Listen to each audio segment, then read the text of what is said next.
से गुजारिश। Thank you बाबा, जय बाबा। Beloved God, help us all to love you more and more and more and more and still yet more till we become worthy of union with you. And help us all to hold fast to Baba's daman till the very end. अवतार मेहर बाबा की जय, अवतार मेहर बाबा की जय, अवतार मेहर बाबा की जय। सभी को प्रेम पूर्वक जय बाबा। इन ब्लू बस टूर ये सुंदर किताब हम लोग पढ़ रहे हैं और यहाँ अभी चौथी ब्लू बस टूर भी ख़त्म हो गई। तो कुल मिला के ये 4 ब्लू बस टूर थे, लेकिन अभी भी इस किताब का काफ़ी भाग बाकी है जो हमें काफ़ी अच्छी जानकारी देने वाला है।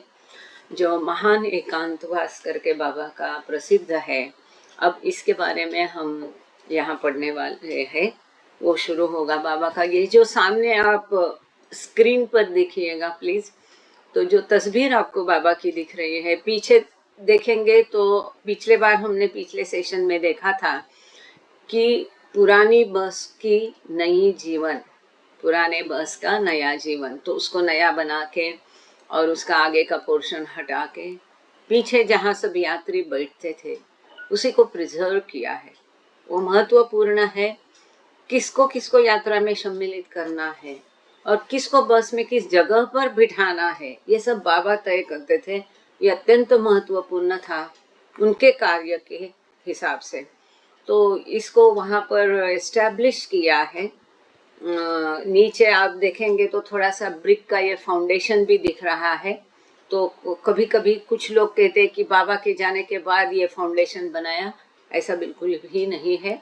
इसके अंदर बाबा ने एकांतवास किया था और एकांतवास के दौरान यहाँ बाबा बस के बाहर बैठे हुए आपको नज़र आ रहे हैं, सोफे पर बैठे हैं या कुर्सी पर।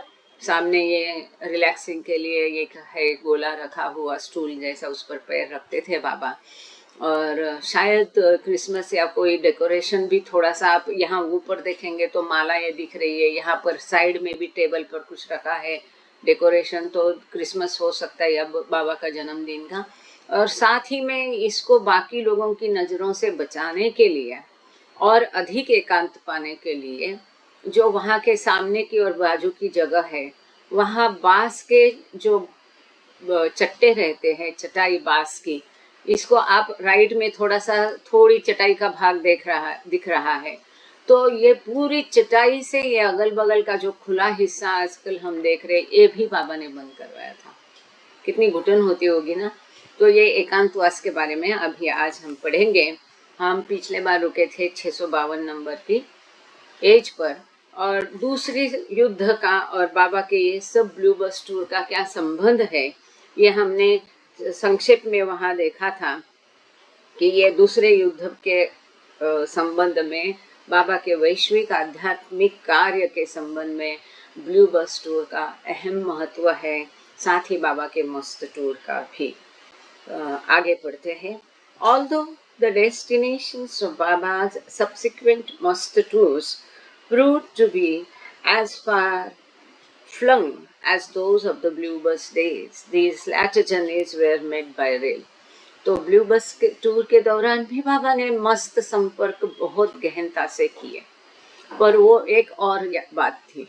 इसके पश्चात भी बाबा ने मस्त यात्रा ये की, लेकिन ये मस्त यात्रा में ये जो बाद में बाबा ने की, ये ज़्यादातर अधिकतर बाबा ने ये रेल से की, और ये एकदम मतलब फास्ट होती थी और एकदम बाबा के अपने तरीके से होती थी, ऐसा हम कह सकते हैं।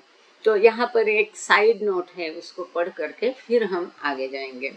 Mehraj eponymous memoir has a map of India entitled Meher Baba's Headquarters, where Mehra stayed during Baba's 1940s must tours between February 1942 and October 1949। तो 1942 से लेकर 1949 तक फरवरी 1942 से लेकर अक्टूबर 1949 तक बाबा के साथ बाबा महिलाओं को मस्त टूर में लेके नहीं गए थे। उस दौरान जो मेहराबाद में ही बाबा ने अपना हेडक्वार्टर बनाया था, वहीं पर मेहराजाद नहीं लिखा है, केवल मेहर बाबाज हेडक्वार्टर्स लिखा है, वहां पर मेहरा रुक गई थी।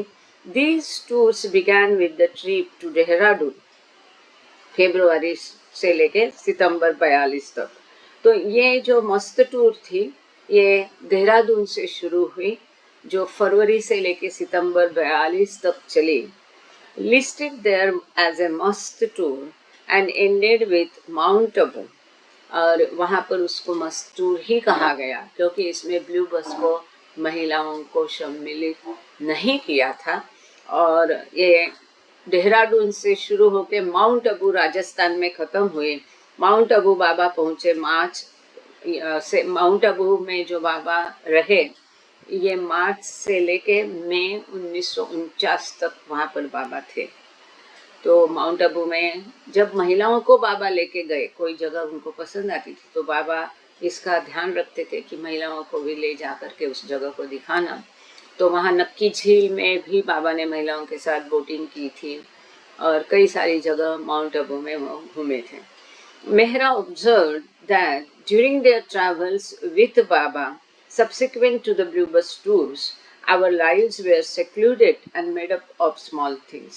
तो वो मेहरा कहती है ब्लू बस के दौरान जो उनको बाबा का सहवास मिला काफ़ी सारा ये अलग था, लेकिन इसके बाद जो है उनका जीवन पूरा परिवर्तन हो गया और बहुत ही एकांतवास का और छोटी छोटी चीज़ें उनके केवल प्राप्त होती थी। But even this mode of transportation became so increasingly curtailed that he ceased to invite all the women to come with him, bringing only Mehra Mani and Mehru Irani. तो रेल से भी यात्राएं कम हो गई, पैदल जाना, बैलगाड़ी में जाना, किसी भी साधन से जाना इतना मतलब गहन होते जा रहे, कठोर होते जा, तीव्र होते जा रहे कि बाबा की सभी महिलाओं को बाबा ने कट कर दिया और बाबा केवल अपने कट कर दिया मतलब समाविष्ट नहीं किया और केवल मेहरा मनी और मेहरू को बाबा लेकर के जाते थे। Kitty, Rano, Erin and Margaret took turns accompanying them to assist with travel arrangements. तो या प्रवास का सब प्रबंधन करने के लिए बारी बारी से किटी देवी, राणो गेली, इरिन बिलो और मार्गारेट क्रास बारी बारी इसका प्रबंधन करते थे and help maintain Mehraj seclusion.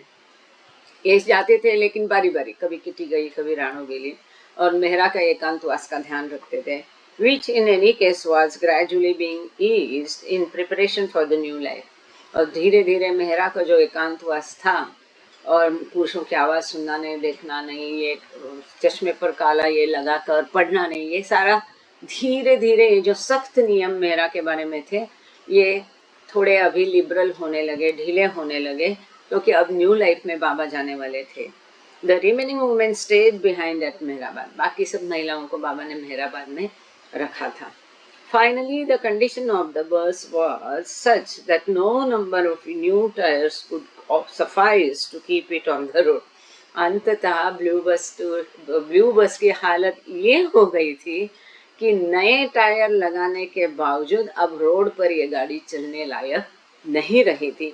Although it had been driven only intermittently during the 3-year span of the tours, it had been driven hard, invariably burdened with more passengers and baggage than it had been built to carry, and its engine needed an extensive and expensive overhaul. तो जितने लोगों के लिए ये blue बस बनाई थी 12 लोगों के लिए, इससे अधिक मात्रा में, कहीं इसका उल्लेख 17 है, कभी 12 है, इनिशियल जो हमने इसका पढ़ा था इसमें 12 थे। तो खैर, तो जितने पैसेंजर के लिए इसको बनाया था इससे कई गुना अधिक पैसेंजर, इसमें 2 गुना तो अधिक होते ही थे और काफ़ी भारी लगेज इसमें लादा था। इसकी वजह से अब इसकी इंजन की हालत ये हो गई थी कि ये उसको ठीक करने से परे इंजन हो गया था, वियर एंड टियर, और ये बहुत महंगा भी साबित होता था इसको ठीक कराना। और हालांकि 3 साल में इस बस को केवल तभी तभी निकाला जब भी ब्लू बस टूर थी, बाकी कभी इसका दूसरा काम इस बस को दिया गया नहीं। लेकिन उसकी क्षमता से 2 गुना पैसेंजर और सामान इसमें लदा, और ऐसे ऐसे प्रदेश में बाबा इसको लेके गए, पहाड़ों पर, रेगिस्तान में, पानी में, ना जाने ऐसे ऐसे जहाँ रास्ते भी नहीं। तो इसकी इम्तिहान हो गई थी पूरी।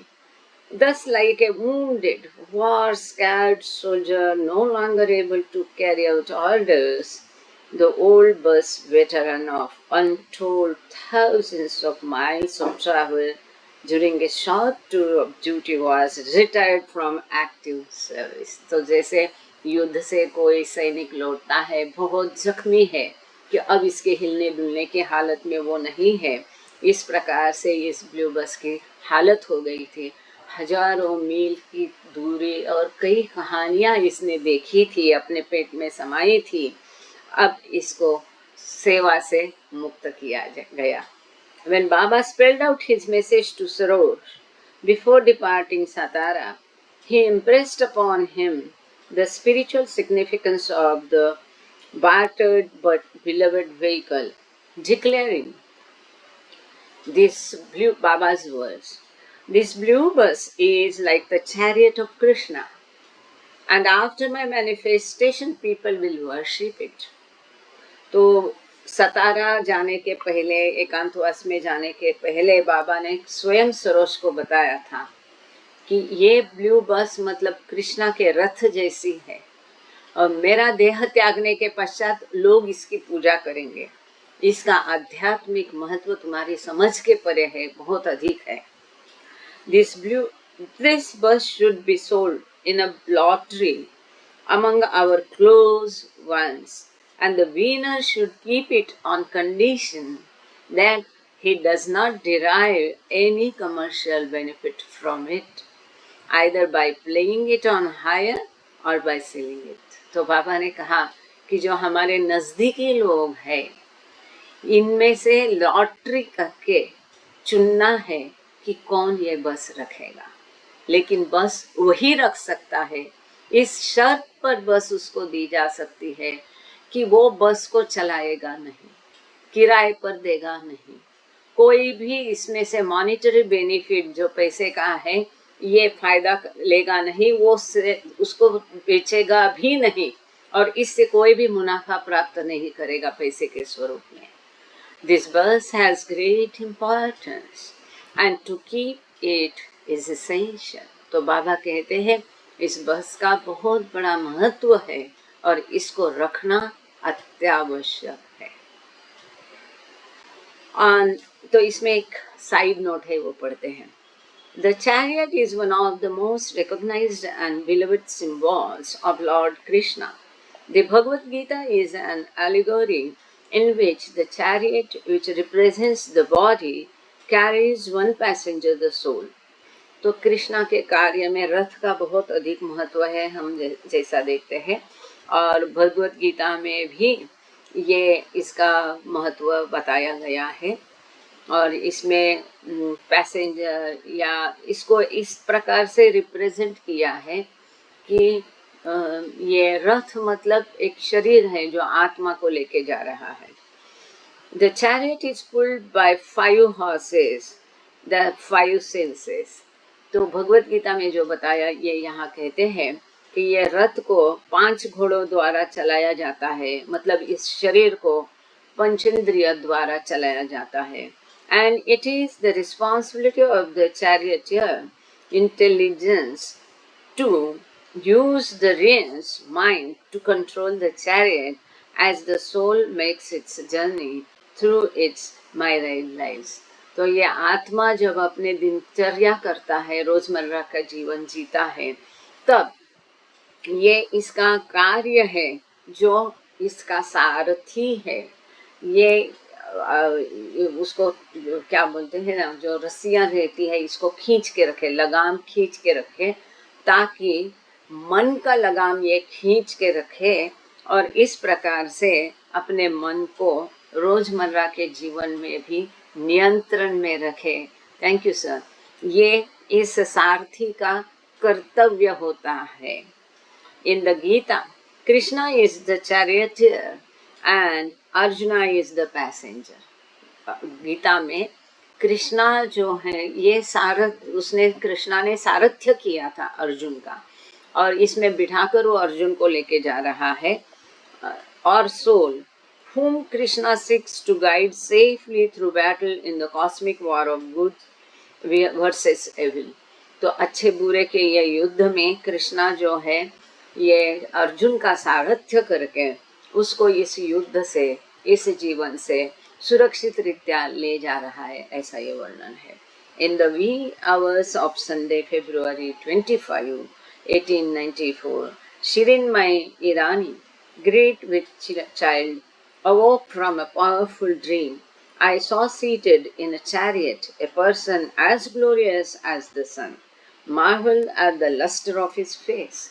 तो यहाँ शिरीन माई की याद दी गई है। 25 फरवरी 1894 में इतवार का दिन था। सवेरे सवेरे 5 बजे शिरीन माई ने एक बच्चे को जन्म दिया और उसको एक बहुत पावरफुल स्वप्न आया, और वो स्वप्न में शिरीन माई ने देखा था कि एक रथ में एक बच्चा बैठा है जो ये सूरज से भी अधिक चमक रहा है, उसके चेहरे पर आभा थी।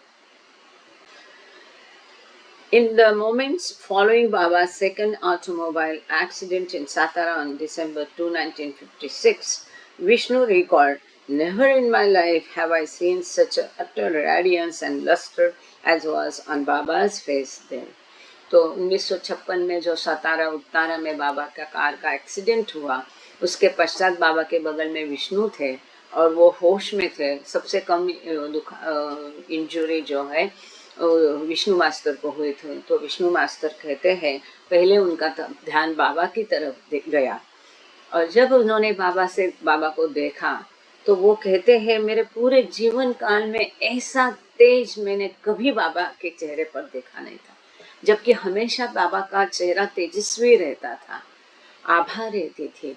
और वो कहते कि इतना तड़प रहा था, मतलब तेजपुंज बाबा का चेहरा था, बहुत ही तेज बाबा के चेहरे पर था। ऐसा लग रहा था कि कई लाख योद्धाओं का पराभव करके एक बैटल भूमि से वो लौटे हैं। He was like a king, a victorious king who had won a great battle। तो बाबा ऐसे एक योद्धा की तरफ लग रहे थे, एक राजा की तरफ दिख रहे थे कि जिन्होंने एक बहुत बड़ा युद्ध जीता है। Lord Krishna must have looked like that in his chariot on the victorious battlefield। तो यहाँ विष्णु मास्टर लिखते हैं कि कृष्णा भी अपनी युद्ध भूमि में इसी प्रकार दिखता होगा, वो जब सारथ्य कर रहा था अर्जुन के रथ का। The radiance was blinding। इतना तेजपुंज चेहरा था, इतनी आभा थी कि जब ऐसा बहुत अधिक प्रकाशमान कुछ दिखता है तो हम देख नहीं सकते हैं। तो वो कहते कि इतना तेज था कि वो अंधा करने वाला तेज था, जिससे हम कुछ आगे देख नहीं सकते हैं। आगे चलते हैं।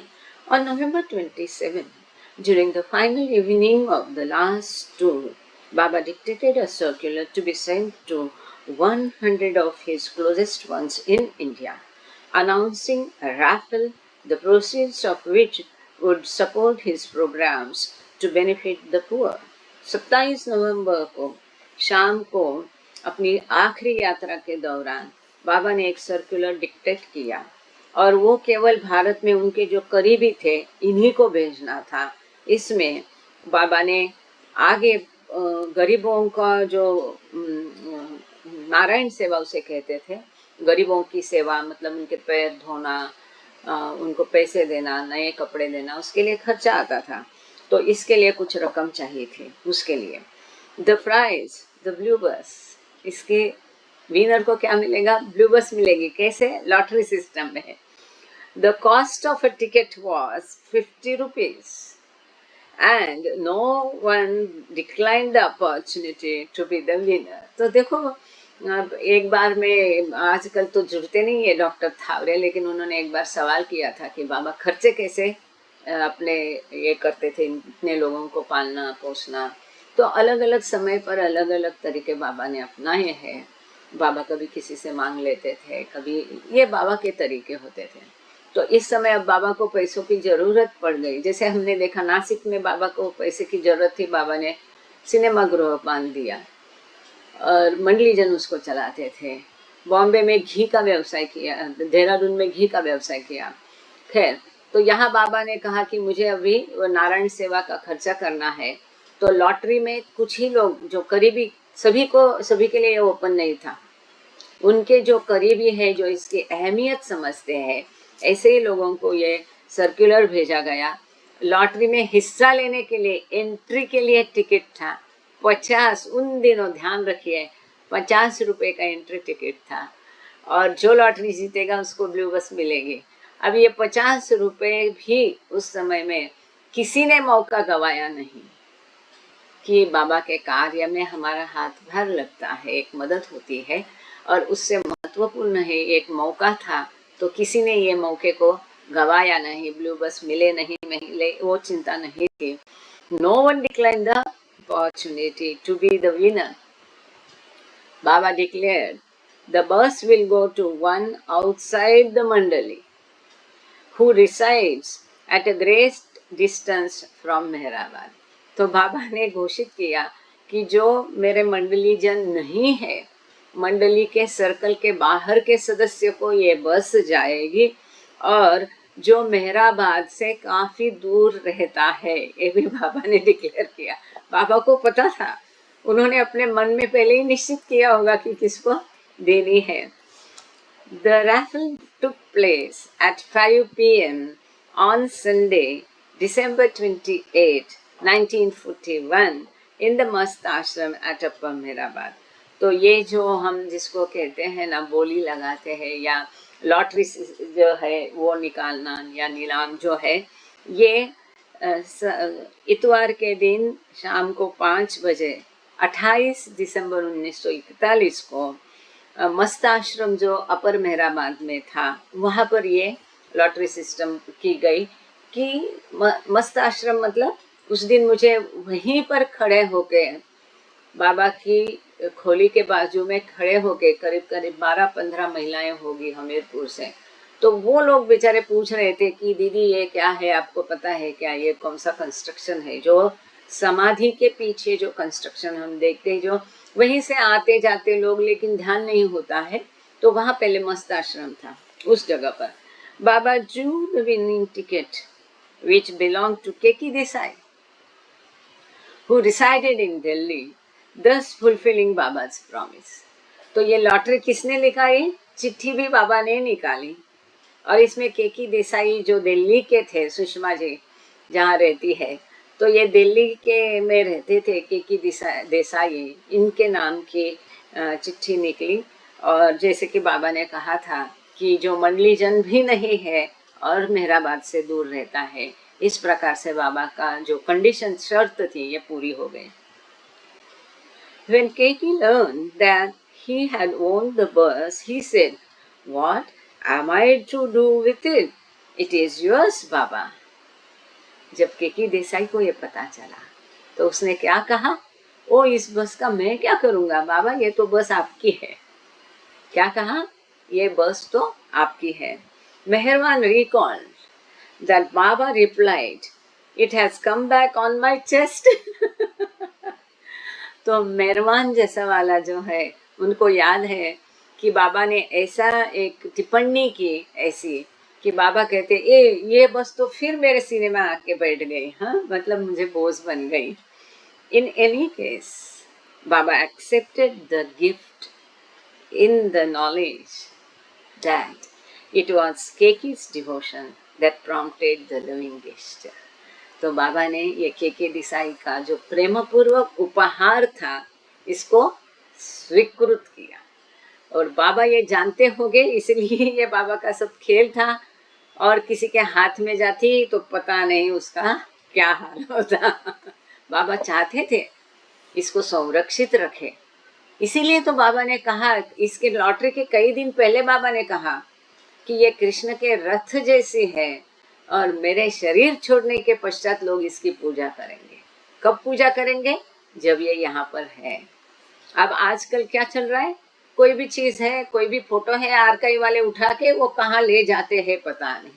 अब इतने 4-4 आर्काइव हो गए, कितनी सारी चीजें वेस्ट में जा रही है। कितने सारे सुंदर फोटो हम देखते थे अहमदनगर सेंटर में, पूरे दोनों दीवार भरे थे, इतने मोहक फोटो थे, ओरिजिनल सारे थे, वो गायब हो चुके हैं।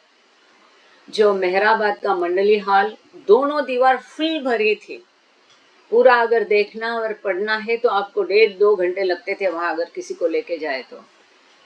चंद एक भी फोटो नहीं रहे, अब वहां सारी फोटो गायब हो गई। तो अमृत जी ने एक दिन बहुत सुंदर टिप्पणी की, वो बोलती है कि इन लोगों का भरोसा नहीं, ये पाश्चात्य लोग और आर्काइव वाले एक दिन समाधि को भी लेके जाके अंदर बंद करेंगे। तो ये गलत है, जहाँ जो चीज है वहीं सुरक्षित होनी चाहिए। किसी को भी ये बाबा की इच्छा समझ के उसका वहीं पर रक्षण करना है, रख रखाव करना है। ये नहीं कि अपने यहाँ लेके गए और वो किया है। ऑलरेडी आपने आपको बाबा ने दिया है, उसको आप रखते हैं, ये बात और है। पर यहाँ पर अब बाबा की गैर मौजूदगी में वहाँ से चीजें उठा उठा कर अपने सेंटर ले जाना, अपने देश ले जाना या कहीं और लेके जाना, ये बहुत गलत है। सबके लिए वहीं पर रखना चाहिए। बाबा को यही मंजूर होगा, बाबा इसी में खुश हो गए, ऐसा मुझे लगता है। सॉरी, ये मैंने अपना जो दिल में थी वो जुबान पे बात आ गई इतने दिन की दबी हुई। Anyway, but as Donkin observed in the Wayfarers, Donkin लिखते हैं Wayfarers में, some things have an unpredictable destiny, and so it was for the blue bus. Because Baba immediately bequeathed the vehicle to Sarosh, with whom it began its next tour of duty. तो बाबा doctor William डॉन्किन अपने Wayfair बस में लिखते हैं, हर चीज का एक भाग्य होता है। ये ब्लू बस का भाग्य था, और जो सरोस से शुरू होके अब अगली ड्यूटी के लिए सरोस के पास ही आ गया। बाबा ने सरोस से बनवाया था, और अब बाबा ही सरोस को बोल रहे कि किस प्रकार से इसको एस्टैब्लिश करना है। Despite his stipulation that it should not be plied for trade, Baba allowed Sarosh to add it to his small fleet of public buses. Actually, बाबा ने ये शर्त रखी थी कि इसको पैसे कमाने के लिए, व्यवसाय के लिए उपयोग नहीं करना है। इसके बावजूद बाबा ने सरोज को अनुमति दी कि उसकी बाकी गाड़ियों के साथ, बसेस के साथ वो इसको रख सकता है, क्योंकि एक गाड़ी को मेंटेन करके रखना बहुत खर्चिक होता है। Sarosh overhauled the engine, removed the first seat on the right side of the passenger section to install a side door, and began using the vehicle to transport passengers around Ahmednagar. आप सुन रहे हैं? तो सरोज ने क्या किया, engine को पुनः किया, और आप जैसा देख रहे हैं चित्र में, बाबा के पीछे सर के पास में एक आपको 2 दरवाजा दिख रहा है। आजकल हम जब एंटर करते ब्लू बस में, वो दरवाजा, तो सरोज ने क्या किया, यहाँ का एक जो पैसेंजर का सीट था ये निकाला, और उसने यहाँ दरवाजा फिट किया, इंजन बदला, और अहमदनगर में पैसेंजर्स को ले आने और ले जाने के लिए वो इस बस का उपयोग करने लगा। क्या भाग्य उनका। There came a day, however, Donkin lamented, when her coach work became too battered to carry on their drudgery, and so the body was taken off and dumped in the garage yard. लेकिन एक दिन आया ही डॉन्किन कहते हैं कि जब इसके जो सीट्स थे ये इतने खराब हो चुके थे, और फिर इनको सब निकाल करके ये केवल अब बॉडी रह गई, इंजन निकाला, सब निकाला, अब सीट भी निकाले, और ये जो खाली उसकी बॉडी थी बस की, इसको सरोज ने अपने गराज में डंप कर दिया। अब ये कहाँ का गराज है, क्योंकि सरोज ईरानी के और रसूम ईरानी के कई जगह गराज थे।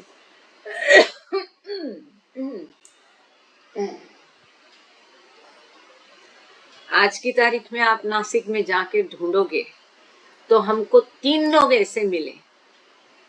एक के पिताजी सरोज के, 2 लोगों के पिताजी और एक के नाना जी सरोज के गैराज में काम करते थे। उनके बच्चे आज भी यही व्यवसाय में हैं। तो जहाँ सरोज गैराज था वहाँ पीछे पूरी गैराज गली है, कम से कम दर्जनों, 2-3 दर्जन वहाँ पर गैराज छोटे छोटे हैं। आज भी वो लोग सरोज की कहानियाँ बताते हैं। ये है मानव सेवा के पीछे जो बॉम्बे नाका में है, और वहाँ पर उसका शोरूम भी था सरोज का। और सरोज का गैराज और एक था जो कि त्र्यंबक नाका में था। तो उसके पीछे भी आज भी गैराज है। आप यकीन नहीं करोगे, अगर कोई एक दुकान है तो एक दुकान पर मालिक की एक पार्टी रहेगी। एक गैराज में कम से कम 8-10 लोगों के नाम वहां पर भिन्न भिन्न जगह है, क्योंकि ये लिटिगेशन होगा। ये कहेगा मेरा है गैराज, वो कहेगा मेरा है। था ओरिजिनली सरोज का। अब इसमें लेकिन आज भी जाओगे तो वहाँ ऐसा लगता है कि जैसे हम मंदिर में गए। कई बार बाबा वहाँ पर गए हैं, कई बार। और जो मेहराश्रम के बच्चों को भी वहाँ शिक्षा दी गई है, गाड़ी की, मंडली जन को भी दी है, उनको काम दिया है। जब बाबा को जरूरत थी तो मंडली का सब खर्चा पानी सरोज करते थे, मेहराश्रम के बच्चों का करते थे, और आए दिन वहाँ पर बाबा जाते थे। Where its erstwhile brilliant blues became ever more bleached and disquamated by sun and rain. तो गराज में ऐसी पड़ी थी, तो धूप और बारिश के कारण वो और भी वहाँ गंदी हो गई, खराब हो गई। Saroj disassembled the engine and sold off its parts. तो इसका जो इंजन था उसने सरोज ने निकाल दिया, और उसके जो पार्ट्स थे इसको उसने बेच दिया। ये उसका व्यवसाय था। He removed the cab, tires, axles and battered leather bench seats, as well anything else that could be salvaged for scrap rubber and metal, both of which were in great demand during the following the war. तो युद्ध के पश्चात इन चीज़ों को बहुत ज़्यादा demand थी, मांग थी। तो इसके लिए जो भी वो बस से निकाल सका, सरोज ने फिर रबर हो और धातु हो, वो सब इस बस से उसने निकाल दिया। जैसे यहाँ दिया है कैब, माने आई डोंट नो, सब किसी को पता है, जेंट्स लोगों को मालूम होगा या पालवे जी आके बताते हैं। तो उसके टायर निकाले, एक्सेल निकाले, कैब निकाला, उसका सीट का जो लेदर उसके ऊपर, तभी लेदर हुआ करता था, वो निकाला, जो कुछ हो, और वो मार्केट में उसको बेचता गया। And just as Donkin observed, Saroj abandoned the empty shell to peacefully rust away in a corner of the lawn behind his garage.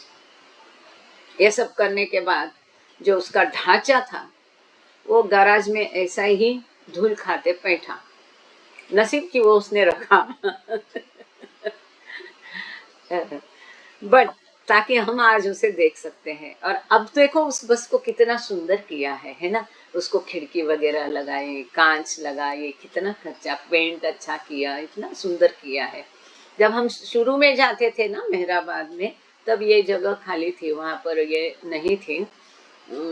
बीच में कुछ दिन शायद उसकी मरम्मत के लिए उसको हटाया गया था, मालूम नहीं। ये बाद में हमने देखा उसको यहाँ रखा। वहाँ पीछे थी एक साइड में, जहाँ अब वो है दूसरा जो न्यू लाइफ में यूज किया था कैरावान का, वो है वहाँ पर पड़ा हुआ। प्रमोद नाफड़े जी जुड़े हैं क्या, उनको याद होगा।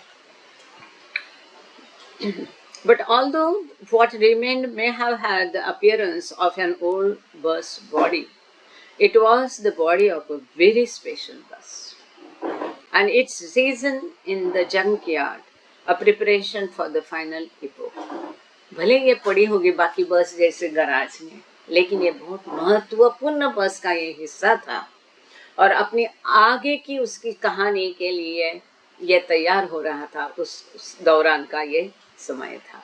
तो बाबा ने हमेशा ही किसी चीज को संभाल के रखने का कभी किया नहीं। उनको अगर कोई कोई चीज़ देता था, चाहे अंगूठी हो, गहने हो, या चाहे चद्दर हो, शॉल हो, बाबा तुरंत किसी न किसी को ये दे देते थे। यहाँ तक कि उनके मंडली जन जो है, खास करके महिला, ये भी कोई संग्रह करके नहीं रख सकती थी। जैसे हमने देखा है ब्लू बस के दौरान, शॉल, सॉक्स, कैप, जो कुछ है बाबा उनको निकाल कर देने को बोलते थे और मस्तों को दे डालते थे। तो इसको भी बाबा भले जानते थे इसकी अहमियत, फिर भी उसको उस समय बाबा ने डिस्पोज ऑफ किया। जैसे हम देखते के सारी बिल्डिंग बाबा ने बनाई, जैसे हजरत बाबा जान स्कूल है, उपासनी सराई है, और ध्वस्त भी कर लिया। एक मिनट,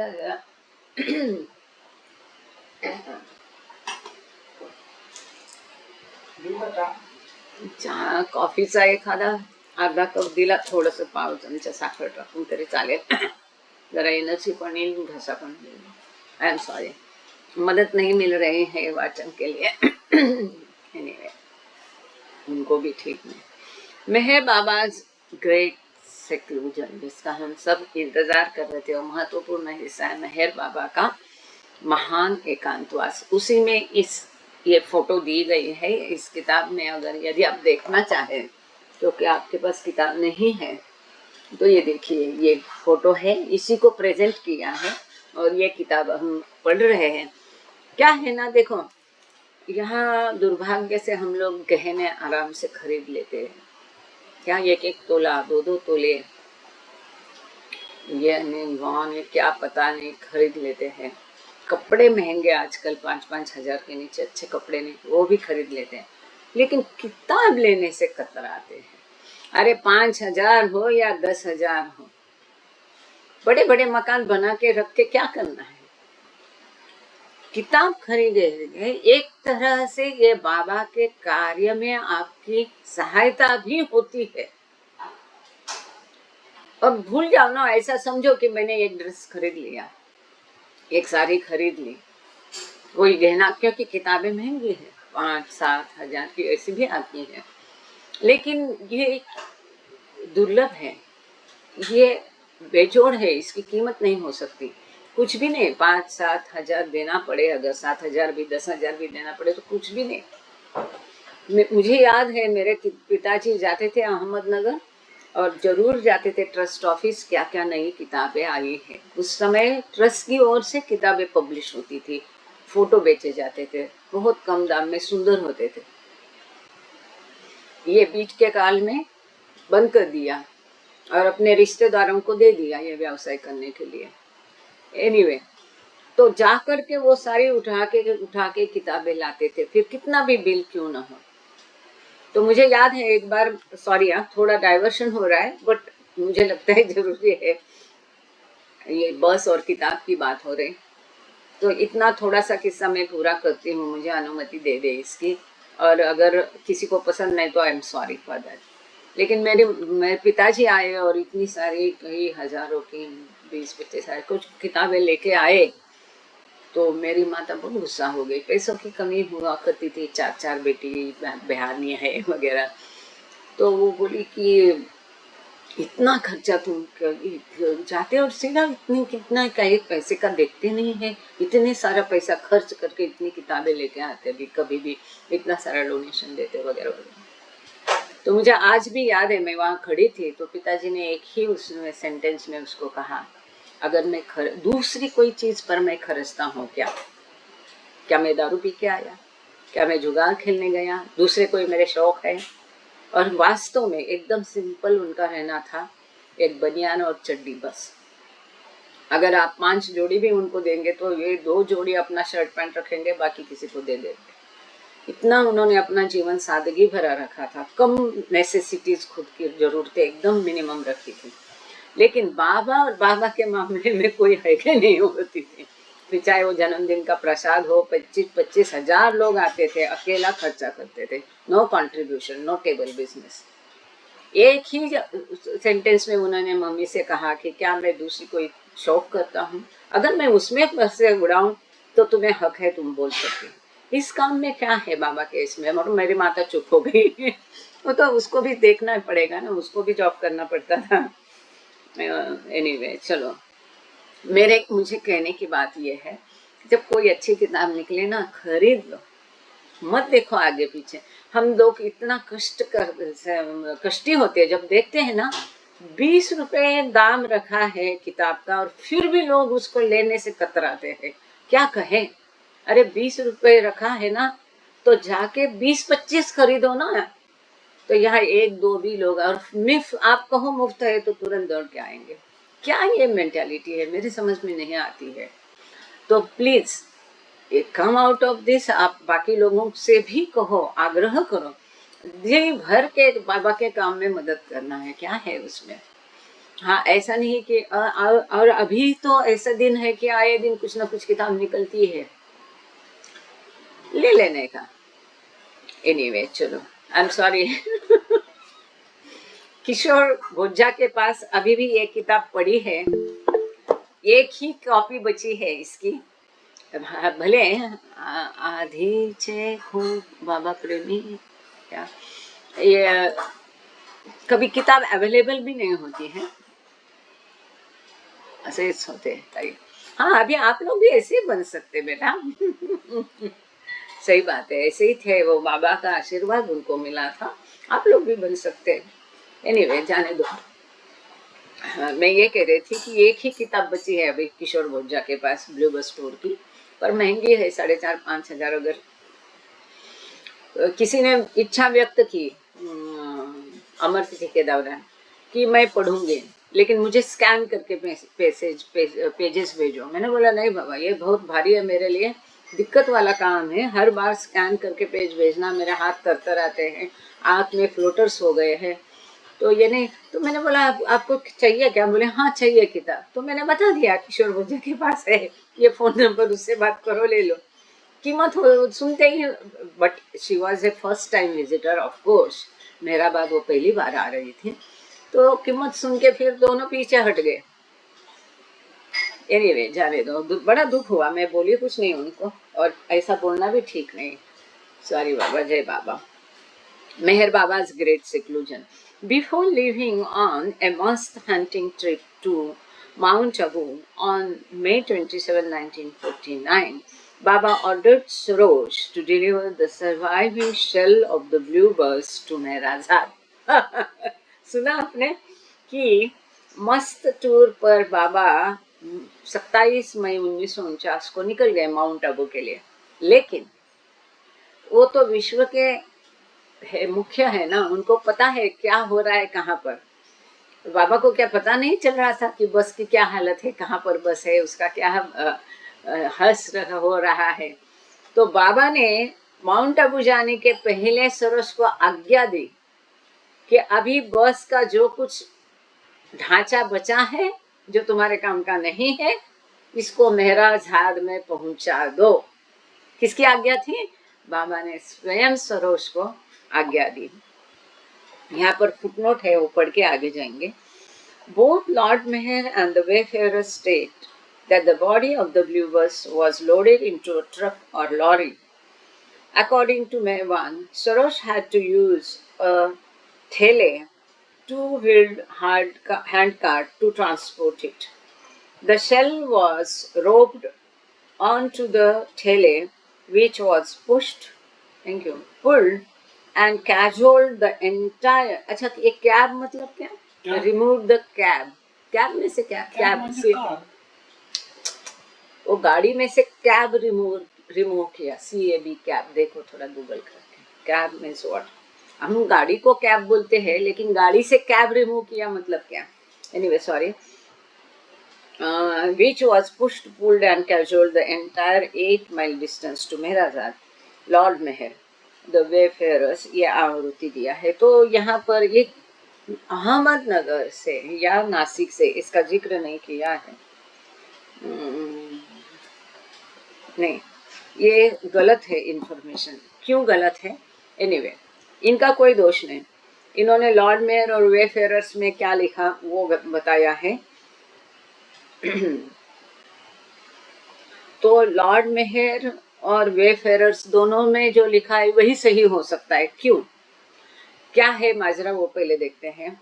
कि दोनों ने लिखा है कि ये जो बस का ढांचा कैसे लाया गया महराजाद, तो इन्होंने लिखा है ट्रक या लॉरी में इसको डाल के लाया गया, ये ज़्यादा सही है दो चीज़ों से। अगर ये नासिक से हम मेराजाद लाना तो ठेले पे लाना मुश्किल था, संभव नहीं था, पॉइंट नंबर 1। दूसरा, जो भगीरथ तिवारी जो बाबा के मंडली जन थे, ये अक्सर, इनका बेटा है अभी अहमदनगर में, राजेंद्र, हाँ, तो ये राजन और श्रृंगार तिवारी, कभी आप मिले होंगे तो बहुत इंट्रोवर्ट लोग हैं। तो इनके पापा अक्सर जो बाबा का फर्नीचर सामान यहाँ से वहाँ ले जाने का काम भगीरथ मामा करते थे, ये मुझे भी याद है। तो इनकी लॉरी में हो सकता है कि ये सामान लाया गया या तो नासिक से या अहमदनगर से, लेकिन मेरवान जैसा वाला कहता है कि वो 10 मील की दूरी वहाँ पर ठेले पर इसको डाल के फिर मेहराजाद लाया गया।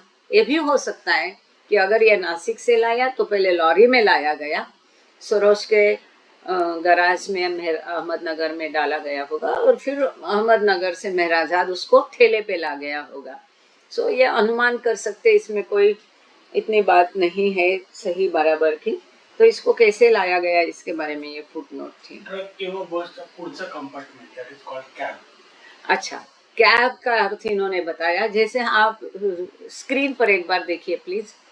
ये बस या ट्रक का आगे का जो हिस्सा होता है जहाँ ड्राइवर बैठता है, इंजन होता है, इसको कैब कहते हैं।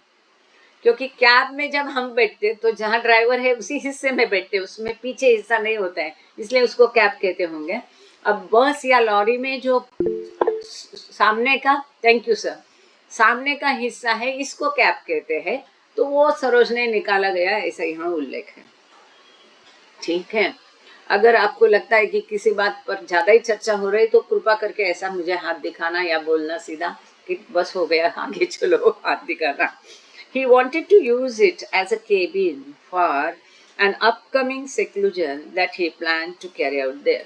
अब बाबा ने सरोज को ऐसी आज्ञा क्यों दी? क्योंकि इसी में बाबा, अब जो उनका गहन एकांतवास था, जो बाबा ने सुनियोजित किया था, तो बाबा ने सोचा था इसी के अंदर मैं मेरा एकांतवास करूं, इसलिए बाबा ने सरोज को ये मेहराजाद भेजने के लिए बोला। ठीक है, लिंक हो गई ना कि फुटनोट की वजह से डिस्टर्ब हो गए। बाबा ने जो सरोज को आज्ञा दी कि इसको मेहराजाद भेज दो, क्योंकि बाबा इसी में अपना एकांतवास करना चाहते थे। This time he wished to be surrounded by the men and women residing with him, rather than carrying out his work alone at a remote location.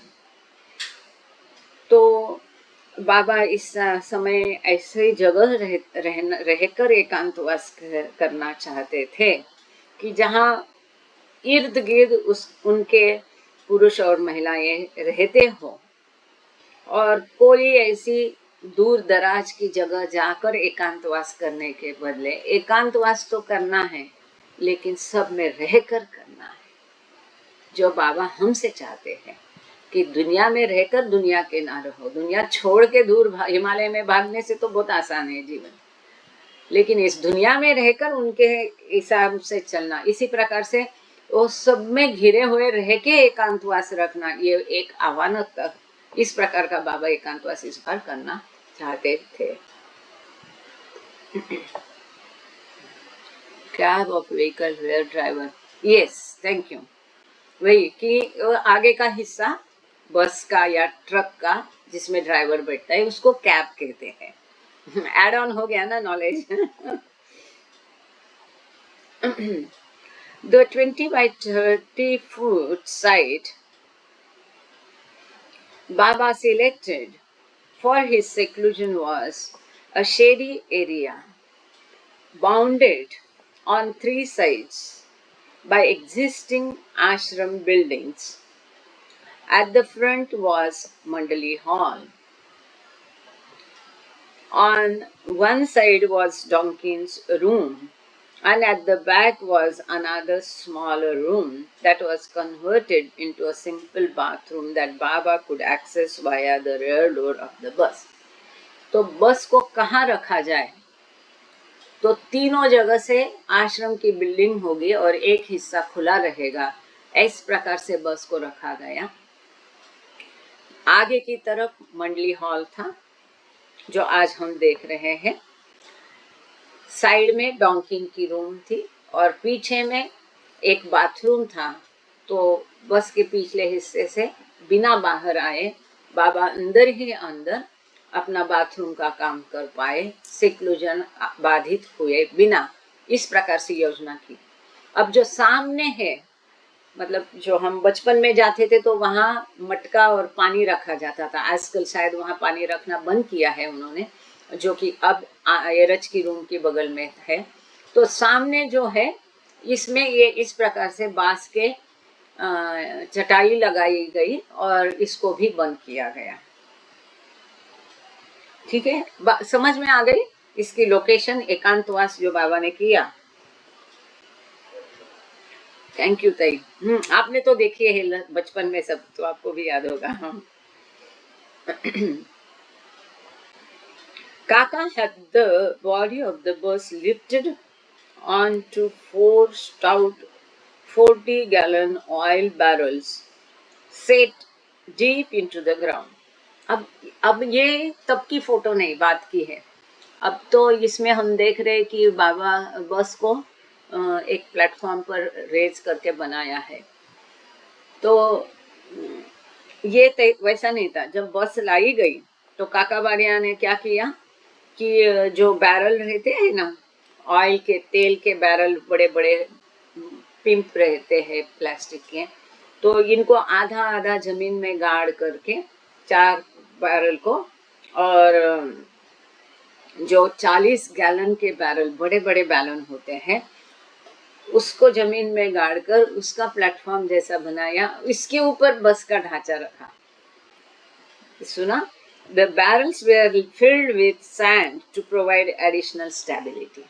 और जो ये बैरल खाली थे तेल के, इसमें वालू को भरा गया ताकि नीचे से सपोर्ट अच्छा मिले बस को, क्योंकि इसमें बाबा बैठने वाले थे, सोने वाले थे। This base was then enclosed with a brick and mortars. Okay, sorry. So this base was then enclosed with a brick and motor surround. तो ये जो बैरल की बात कह रहे हैं, शायद ये जो हम देख रहे हैं अभी बीट का, ईंटों का नीचे का ढांचा, इसके अंदर वो है बरकरार, क्योंकि ये बैरल के इर्द गिर्द फिर ये ईंटों का ढांचा बनाया गया with 2 steps up to the side door. तो बाजू के दरवाजे से नीचे तक, मतलब इसको चढ़ के जाना जैसा पड़ रहा है, इस प्रकार से। काका also repainted the rusting shell its original bright blue।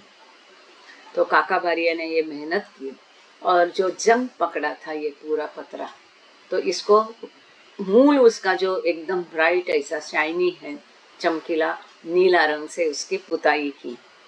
यहाँ पर एक फुटनोट दी है। The bus had originally been painted 2 shades of blue, but Kaka used only 1. Okay, ठीक है। तो मूल जो बस थी, अब मुश्किल है, इसका फोटो ब्लैक एंड व्हाइट है सारे, ओरिजिनल ब्लू बस का कलर्ड फोटो मिलना मुश्किल है। अगर किसी को मिलता है तो जरूर पोस्ट करना। यहाँ पर फुटनोट में ऐसा कहा है कि मूल जो बस है उसमें नीले रंग की 2 शेड थी। अब काका बारिया ने उसको 1 शेड में पुताई की उसकी। और इसमें ये फोटो के बारे में यहाँ लिखा है, Baba seated at the entrance to the blue bus compound. तो ये ब्लू बस जो आज हम देख रहे हैं उसी के इसमें बाबा यहाँ बैठे हुए, ऐसा दिया है यहाँ पर।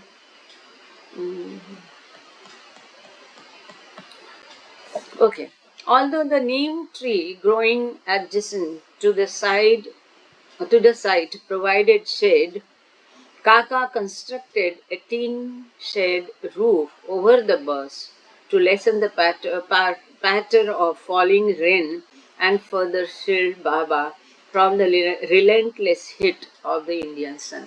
हालांकि इसके ऊपर नीम का बहुत बड़ा पेड़ है, उसकी सुंदर छांव है, फिर भी ऊपर से अगर बारिश होती है और वो सब कचरा गिरता है और बहुत बड़ी धूप और बरसात का पानी, इससे बचने के लिए काकाबारिया ने इसके ऊपर एक शेड रूफ बनाया। आपने देखा होगा या नहीं देखा तो अब जाएंगे तो पार्काई से ये देखना कि जहाँ ये बस बनाई है इस प्रकार से, उसके ऊपर एक शेड बनाई है ताकि बाबा को गर्मी से आराम मिले। Where the bus was exposed to view, it was enclosed by tall tatta screens, creating a small compound that ensured Baba's privacy. तो जैसा कहा कि उसको कहेंगे उत्तर की तरफ जो खुला जगह था, बस के सामने जो खुली जगह है जहाँ पोर्च है आजकल, तो इसमें भी इस प्रकार से टट्टा के जो है बाम्बू के बांस के टट्टा खड़ा करके अंदर ही अंदर बाबा के लिए एक छोटा कंपाउंड किया ताकि बाबा की प्राइवेसी बनी रहे और बाबा को थोड़ी सहूलियत मिले यहाँ वहाँ घूमने के। तभी तो बाबा बाहर आके इस चेयर पे इस प्रकार से बैठे हैं बस के बाहर। इतना पूरा लगातार वो बस के अंदर रहना साधारण बात नहीं है। Kaka placed Baba's coat inside the cabin and he hung new blue curtains in the windows on the original hooks that had been installed for the tours. तो ये मजे की बात देखो, हमने ये पढ़ा था कि बस के सभी विंडो को पर्दे लगाए गए थे ताकि कोई बाहर देखे नहीं और बाहर से कोई अंदर झाके नहीं। तो जो पर्दे के हुक पहले थे वो वैसे ही बरकरार थे, तो उन्हीं हुक पर अब काकाबारिया ने बढ़िया से नीले रंग के पर्दे लगा दिए। बाबा का कोट बाबा की केबिन में अंदर रख दिया गया, मतलब इस बस में तैयारी करने के लिए बाबा के सेक्लूजन के। Work continued until June 19। तो 27 मई को बाबा ने यह ऑर्डर दी थी। 19 जून तक ये सारा कार्य चलता गया। इसमें मेजर हिस्सा काकाबारिया का दिखता है, जैसे कि बैरल में, मतलब दूसरों की मदद ली होगी पर आइडिया कि वालू भरना, इसका बेस बनाना, फिर ये चौथरा बनाना, फिर इस प्रकार से उसको पेंट करना, पर्दे लगाना, कितना ध्यान रखते थे, ख्याल रखते थे वो बाबा का कि बाबा का एकांतवास में बाबा को आराम मिले। ये सब बाबा थोड़ी कहते थे। आगे जैसे एरज कहते हैं कि एक बार आज्ञा देने के पश्चात यह हमें स्वतंत्रता थी कि किस तरह से उसको इम्प्लीमेंट करना है। Okay, just 2 days before Baba seclusion was set to begin. तो 21 जून को बाबा का एकांतवास शुरू होने वाला था। उसके 2 दिन पहले तक ये काम जारी रहा, बस का रख रखाव ठीक ठाक उसको एकांतवास के लिए तैयार करने का। Donkin called Kaka that indefatigable taskmaster, and when Baba returned from Mount Abu at the end of May, he found the battered and depressing relic of 3 months ago transmuted by Kaka's alchemy into the snuggest and guest little cabin. तो mount Abu जाने के mount Abu से आने के पश्चात बाबा जब वहां से माउंट आबू से मई महीने में आए तो इतना गंदा ये केवल पत्रे का डब्बा जो था ये बस का, आके उन्होंने देखा तो काकाबारिया की मेहनत, उनकी कला कुशलता ने उसको एकदम हैप्पी, प्रसन्न, सुंदर, स्वच्छ केबिन में तब्दील किया हुआ देख के बाबा प्रसन्न हुए। और डॉक्टर डॉकिन कहते हैं कि काकाबारिया एक काबिलियत टास्क मास्टर थे। एक बार एक चीज उन पर छोड़ी तो इसमें परफेक्शनिस्ट, कोई कमी वो रहने नहीं देंगे। Thus transformed, the blue bus became the metaphorical vehicle for Baba's upcoming work. तो इस प्रकार से जो ब्लू बस बाबा हमेशा कहते थे कि इसका बहुत अहमियत है, अब इसकी अहमियत 2 गुना 4 गुना बढ़ने वाली थी, क्योंकि बाबा के आगे आने वाले कार्य में ये ब्लू बस का ढांचा फिर से हिस्सा लेने वाला था। जब इसका इंजन नहीं रहा, लेकिन इसका ढांचा अब एकांतवास के लिए बाबा उपयोग में लाने वाले थे। यहाँ एक फोटो है, देख लीजिएगा जरा। किताब में ही दिखाती हूँ, इसको मैं अपलोड डाउनलोड नहीं किया। देख पा रहे हैं?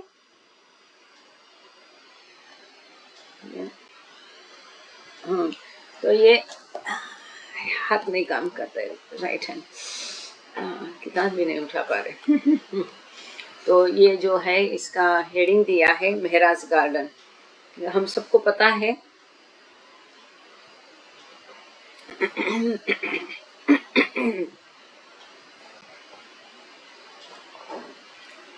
तो सभी यात्रियों के आनंद की ये मेहरा माई की बगीचा, इसको कहते महराज गार्डन, जो महराजहाट में है, उसका एक फोटो दिया है। Baba had invited 150 men, included all 28 of the Mandali, for a special meeting, so that they could have his darshan one last time before he re-entered into seclusion. एकांतवास में जाने के पहले बाबा ने 150 पुरुषों को, जिसमें के 28 मंडली जन भी सम्मिलित थे, इन सबको एकत्र बुलाया ताकि बाबा एकांतवास में जाने के पहले वो सभी बाबा का दर्शन कर पाए। He re-entered into seclusion. Mehrajhat was and still is a garden oasis in a semi-arid countryside with tall spreading trees, casting shade on the few cottages and buildings on the property.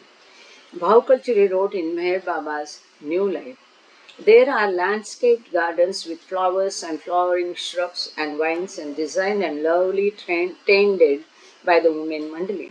It was in this peaceful setting that Baba and his close men gathered at 7 a.m. on June 21st. Kaka and Eraj had prepared the compound around the cabin for the men's inspection, draping the tatta screens with bunting and Baba's 7-hued flag, displaying a hand-tinted photograph of Baba and hanging a gold lettered sign that spelled out Mehrajhat. तो इसके लिए preparation कैसी की गई थी, इसका वर्णन यहाँ पर दिया है कि महराजहाट जो है एक बहुत सारा रूखा सूखा एरिया में एक ओएसिस जैसा है, फूल बगीचे वाला सुंदर जगह है, बहुत बड़े बड़े पेड़ भी हैं, छोटे छोटे वहाँ जो बिल्डिंग है उसके ऊपर उसकी छाया है, साथ ही में बहुत अच्छे से प्लान करके सुनियोजित बगीचा भी है जिसमें फूल है और पेड़ों को पौधों को अच्छे से रखा है। इस प्रकार से बहुत शांतिपूर्ण है और ऐसे शांतिपूर्ण सुंदर माहौल में बाबा और उनके नज़दीकी लोग जो है 21 तारीख को सवेरे 7 बजे एकत्र हो गए। काका बारिया और एरच ने सारी तैयारी कर दी थी। जो बाबा का केबिन मतलब अब ब्लू बस है, ये देखने के लिए रखा था। एक तरफ से ये टट्टा को ऐसा गोल करके साइड में रख के लोगों को देखने के लिए बाबा का फोटो वहाँ लगाया गया था और महराजहाट ऐसा बोर्ड भी लगाया गया। The main tours of the compound were a festive introduction to what would be a grave undertaking. Baba opened the meeting by declaring, I have called you all here to take part in the purification ceremony, to cleanse the atmosphere and keep it free from maleficent spirits and evil influences. Sorry, मैं हमेशा पढ़ के रखती हूँ, इस बार तैयारी नहीं कर पाई। तो ये सभी जो है ये बाबा की महराजहाट में कंपाउंड में सबको घुमाया गया, दिखाया गया। और एक बाबा इस तरह से करते थे, दिखाते थे, जब मेहराबाद जाओ पहाड़ी पर, महराजहाट में जाओ तो सबको इसको दिखाया गया। और बाबा ने मीटिंग की शुरुआत की और बाबा ने घोषित किया कि मैंने तुम्हें सबको यहाँ एकत्रित इसलिए किया है, इसलिए तुमको यहाँ बुलाया कि इस जगह का वातावरण शुद्ध हो जाए, ये सभी दुष्ट शक्तियाँ और आत्माओं से और दुष्ट प्रभावों से दूर रहे और यहाँ का वातावरण शुद्ध रहे। इसलिए मैंने तुमको सबको आमंत्रित किया। देखो how beautiful. This statement was followed by excerpts from holy scriptures and Baba's explanations of their meanings read out by men he had chosen for the group. The meeting ended after Baba distributed prasad. तो इसमें बाबा के इस घोषणा के पश्चात बाबा ने जिनको चुना था उन्होंने जो अपने अपने धर्म के हिसाब पवित्र ग्रंथ का कुछ हिस्सा या उनकी प्रेयर ये लोग बोलते थे और बाबा इसका अर्थ समझाते थे।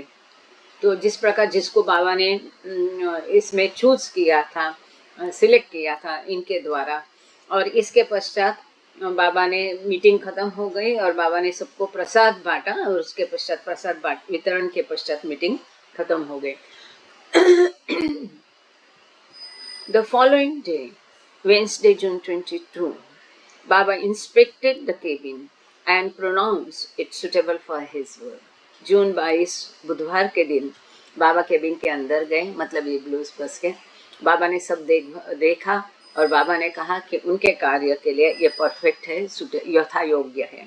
That evening at precisely 5:35 p.m., he embarked upon a 40-day endeavor that would come to be known as the Great Seclusion.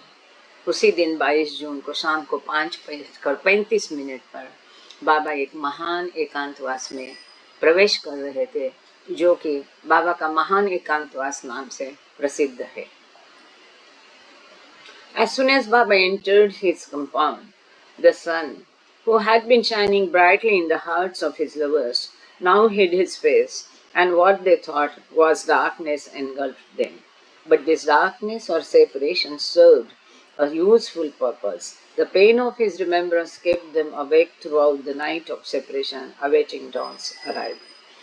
तो जैसे बाबा अंदर गए केबिन के अंदर, सूरज ढल गया और उनके प्रेमियों के हृदय में एक हलचल मच गई और फिर से बाबा का दर्शन पाने की व्याकुलता में ही उन्होंने अपनी रातें गुजारी। Like all of Baba's previous seclusions, this one began according to a precise timetable spelled out down to the quarter hour. Baba's initial meal instructions called for these slices of bread, 3 slices of bread at 7:45 a.m., followed by 3 cups of tea and milk carried separately, as well as drinking water. जैसे कि बाबा के पहले भी एकांतवास में होता था, इस समय भी एक टाइम टेबल बनाया गया और जो कि हर पाव घंटे का 45 मिनट का इसमें सारा ब्यौरा दिया गया था। शुरुआती दिनों में खाने पीने के बारे में बाबा की सूचना ये इस प्रकार थी कि 7:45 सवेरे ब्रेड की 3 स्लाइस, उसके साथ 3 कप चाय और दूध, जो कि अलग अलग दूध, चाय में दूध डाल के नहीं, मतलब वो जो डिटॉक्स ये कहते हैं, हम उसको क्या कहते हैं, चाय बना के रखा और दूध अलग रखा है ना। तो इस प्रकार से चाय अलग और दूध अलग इस प्रकार से रखना है और पानी का पीने का पानी। At 2 p.m. following 3-hour period of intense work and rest, Baba took 1 cup of coffee with milk, also delivered separately. तो 2 बजे दोपहर के 3 घंटे का एकदम तीव्र कार्य करने के पश्चात आराम के लिए आराम करते हुए बाबा ने 1 कप कॉफी ली चाय के दूध के साथ, लेकिन ये भी सेपरेटली डिलीवर किया। बाबा को कॉफी का डिकॉशन जो है अलग से दिया और दूध अलग से दिया। His only hot milk consisted of rice and dal, served 3 hours later. एक ही बार खाना खाया बाबा ने और उसमें भी केवल दाल और राइस थी और वो 5 बजे शाम को दिया गया। The schedule also included fixed times for the delivery of buckets of hot water in the mornings, for bathing and lanterns for illumination at night. तो इसमें ये भी समय दिया गया था कि नहाने का गर्म पानी का बकेट कब देने का, सवेरे सवेरे नहाने के लिए, और जो लालटेन है ना, उस समय में दिए नहीं थे, बिजली नहीं थी, तो लालटेन कंदील उसमें साफ करके रॉकेल भर के और वो तैयार करके शाम को कब देना है, इसका भी समय उसमें निश्चित किया गया था। यहाँ पर काफी वक्ताएं हैं, जैसे कि मैं देख रही गांगड़े सर है, केशव कुंवरे सर है, पड़सकर सर है।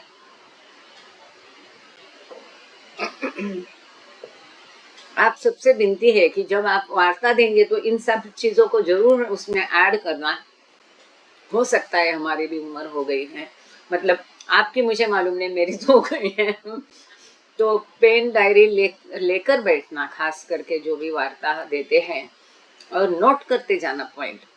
तो हो सकता है किसी वार्ता में आप इसको सम्मिलित करें, इतने बारकाई से, इतना सब पता नहीं होता है लोगों को। Befitting a fortunate slave, Kaka was awarded the privilege of being the only person allowed to have direct contact with Baba for the duration of his seclusion to attend directly to his needs. काका बारिया एकमेव व्यक्ति थे इस दौरान जो केवल बाबा को संपर्क कर सकते थे। जो भी बाबा की जरूरतें है वो पूरी करना, बाबा का ख्याल रखना, बाबा को अटेंड करना, ये सारा पूरा बाबा का एकांतवास के काल में बाबा की जरूरतों पर ध्यान देने के लिए, और किसी को भी अनुमति नहीं थी, केवल काका बारिया को ये अनुमति थी। इसके लिए वहां लिखा है बी फिटिंग अ फॉर्चुनेट स्लेव, ऐसा वो सद्भागी उनका गुलाम था जो बहुत परफेक्ट था इस कार्य के लिए। यहाँ एक साइड नोट है, वो पढ़ के आगे जाएंगे। The three couplet from which Hafiz words were taken read, befitting a fortunate slave, carry out every command of the master without any question of why and what. About what you hear from the master, never say it is wrong, because, my dear, the fault lies in your own capacity to understand him. I am the slave of the master who has released me from ignorance. Whatever my master does is of the highest benefit of all concerned. बहुत सुंदर पंक्तियां हाफिज की, तो इसको भी ला के पढ़ाया गया था कि ये जो उसका एक सद्भागी गुलाम कैसा होना चाहिए, जो कि गुरु द्वारा दी गई, अपने मास्टर द्वारा दी गई हर आज्ञा का 100% पालन करता है, कोई भी सवाल किए बिना। क्यों, कैसा, व्हाई एंड व्हाट, ये सब कोई सवाल नहीं, बिना सवाल किए। जो भी आप अपने मास्टर से, गुरु से सुनते हैं, कभी भी ना कहो कि ये गलत है, क्योंकि दोष मेरे प्रिय तुम में है, मास्टर में नहीं है, तुम्हारी समझ में है। तुम्हारी क्षमता है कि उस क्षमता के कारण तुम उसको समझ नहीं सकते। कभी मत कहो कि मेरे गुरु गलत है, ये तुम्हारी क्षमता है जो तुमको ऐसा भाव प्रतीत कराती है। मैं मेरे मास्टर का, गुरु का गुलाम हूँ, जिसने मुझे अज्ञान से मुक्ति दी है। जो भी मेरा मास्टर या गुरु मेरे लिए करता है, ये मेरे अत्यधिक इंटरेस्ट में, मेरे बेनिफिट में, मेरे फायदे का ही होता है। मेरा कंसर्न उसे है, मेरी चिंता उसे है, इसलिए मेरे बारे में वो जो कुछ करता है वो सब मेरे हित का होता है, मेरे हित में होता है। But the privilege came with responsibilities that would prove grueling. Kaka was at about Baba's beck and call 16 hours a day from 5 a.m. to 9 p.m., 7 days a week, and he was expected to respond whenever Baba clapped or rang his bell, no matter the time. लेकिन ये जो privilege, ये सुंदर अवसर उनके befitting slave को, fortunate slave को मिला था, इसके साथ जिम्मेदारियां भी थी। 16 घंटे काका को, बाबा को बिना थके अटेंड करना था। जब भी बाबा ताली बजाए उनको जाना था। सवेरे 5 से लेकर रात के 9 बजे तक जब भी बाबा बुलाते थे उनको तुरंत उसको रिस्पॉन्ड करना था। बाबा ये आसान नहीं है। Baba instructed Kaka to knock on the side door of the bus and wait for him to clap before entering. तो बाबा ने काका को बोल के रखा था कि ये जो साइड डोर है इसके बगल में रहना, और जब भी बाबा क्लैप करेंगे, मतलब देखो बाहर अंदर से बाबा क्लैप करेंगे, बाहर उनका ध्यान होना चाहिए बाबा की ताली सुनने के लिए। और जब भी वो अंदर जाएंगे तो उनको डोर पर नॉक करके टकटकाए खटखटाए के ही अंदर जाना था, बिना खटखटाए नहीं जाना था, और बाबा की ताली का इंतजार डोर के बाहर करना था। Kaka also function as Baba's carpenter, mason, coolie, sweeper, orderly and engineer.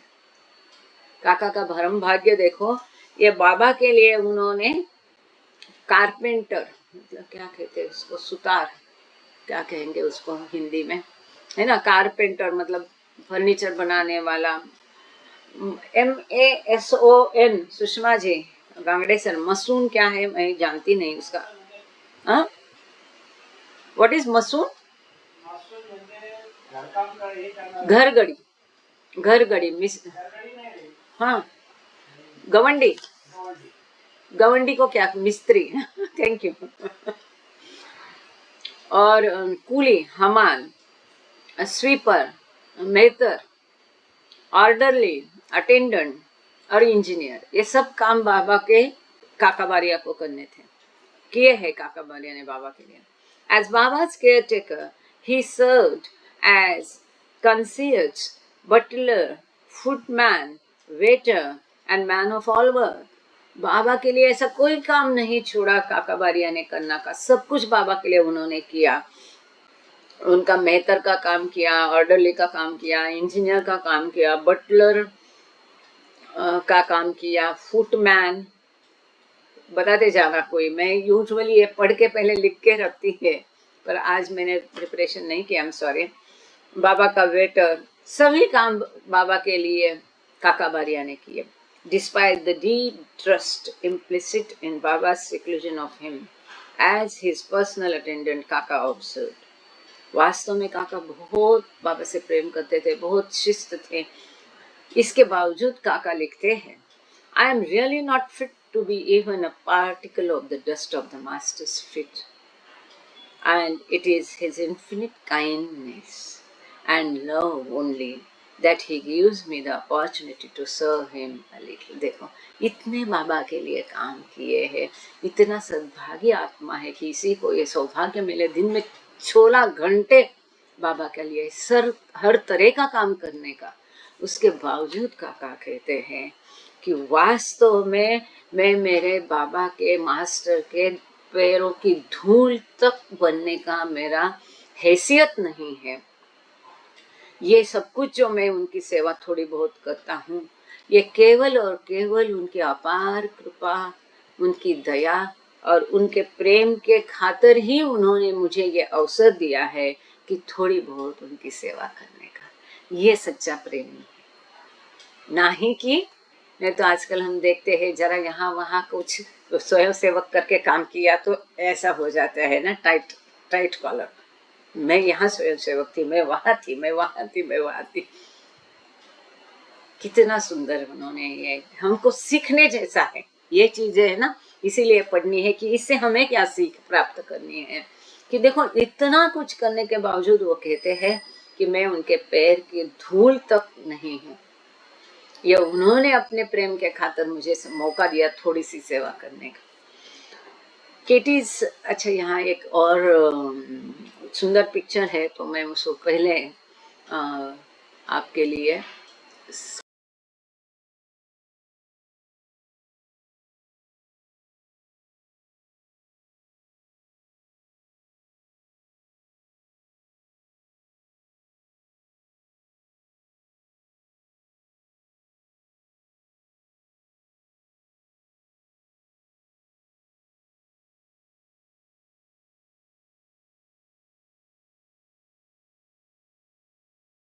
सुंदर तस्वीर आप देख पा रहे हैं। ये ब्लू बस के बाहर की तस्वीर है, उसका फाउंडेशन, उसकी ईंटें, उसका दिया पेंट सब आपको दिख रहा है। और ये बाबा के 4 जबरदस्त जो थे, तो इसके नीचे दिया है बाबा seated in the blue bus compound, क्योंकि ये बाबा के लिए अभी कंपाउंड जैसा बनाया गया था, with left to right, मतलब लेफ्ट से लेके राइट तक। ये जो है दिख रहे हैं आपको, ऐसे थोड़ा साइड में खड़े हैं, अगर आप मेरा कर्सर देख पा रहे तो ये गुस्ताद जी है, एक बाबा के बिल्कुल पीछे है वो बैदुल है, और ये पेंडू है, थोड़ा सा शायद सर नीचे करना पड़ेगा मुझे इन सब का, और इसके बगल में एरच है जिनको आपने पहचान ही लिया, और ये बाबा बैठे हैं, है ना। बिल्कुल यहाँ 2-3 कपड़े पहने हैं बाबा ने, ये पायजामा, उसके ऊपर भी कुछ पैंट जैसा पहना है, और फिर ये पहना है, इसके ऊपर कोट पहना है, माला ये है, बाबा के शूज है, पूरे पैर ढके हुए हैं, नहीं चप्पल ही है बाबा की, सैंडल जैसे। तो बाबा के पैर भी यहाँ दिख रहे हैं, इसके लिए मैंने इस प्रकार थोड़ा ऊपर लिया ताकि आप बाबा के पैर को देख पा सकें। मुझे मालूम नहीं आप देख पा रहे हैं क्या। Kitty's sister Gohar now resided at Mehrazad and served as one of Baba's physicians. And although she was not allowed a glimpse of Baba, she had the good fortune to aid Kaka in some of his tasks. अब जो kitty ईरानी है, इसकी बहन जो है गोहर, अब इसका डॉक्टरी का प्रशिक्षण लेके वापस आ गई थी। अब उसको मेहराजाद में रहने की अनुमति थी और बाबा की डॉक्टर करके उसको कार्य करने का मौका मिला। और इसको बाबा को देखने की अनुमति नहीं थी, लेकिन काका बारिया की मदद गोहर कर सकती थी। Jal Kerawala, Nariman Chanji and Meherjee Karkaria help to keep watch. तो इसमें वॉचमैन करके 4 लोग हैं, जाल केरावाला, नरीमन चांजी और मेहरजी करकेरिया, इन्होंने मदद की वॉच रखने के लिए। दे ऑल्सो असिस्टेड काका, ये लोग भी काका बारिया की मदद करते थे। But like Goher they had no contact with Baba and were ordered to keep silence when on duty. तो ये चारों को, जाल केरावाला, नरीमन चांजी, मेहरजी करकेरिया, इनको मौन रखने के लिए कहा गया था। ये काका बारिया से या बाबा से डायरेक्ट टच में नहीं थे। काका की वो मदद जरूर करते थे, लेकिन गोहर जैसे वो बाबा के डायरेक्ट संपर्क में नहीं थे, और वो बाबा के संपर्क में थी क्योंकि वो डॉक्टर थी। 3 men from nearby Pimpalgaon village were hired to act as day and night watchmen, and 3 servants were employed to assist काका। तो काका बारिया की मदद करने के लिए 3 नौकरों को नियुक्त किया गया था, और पास के पिंपलगांव देहात से नाइट वॉचमैन के लिए 4 लोगों को अपॉइंट किया गया था। इनको ढूंढेंगे तो मिलेंगे, आज भी इनके कम से कम परिवार वाले मिलेंगे। जैसे बीच में पैंडेमिक में हमने ढूंढे तो 4 लोग मिले थे।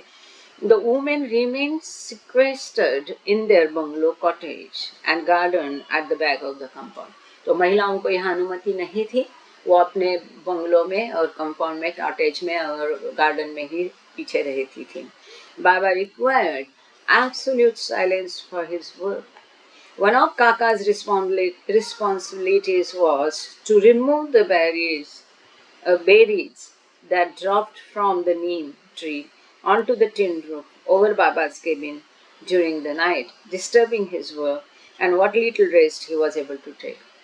तो जो हमने इतना ध्यान से इन्होंने पहले ही डिस्क्रिप्शन दिया था कि ऊपर आज भी आप जाएंगे तो नीम का पेड़ बड़ी सुंदर छाव है, लेकिन जिसको हम नींबुड़िया कहते हैं, उसके फल आते छोटे छोटे, तो रात को ये हवा से टप टप गिरते हैं।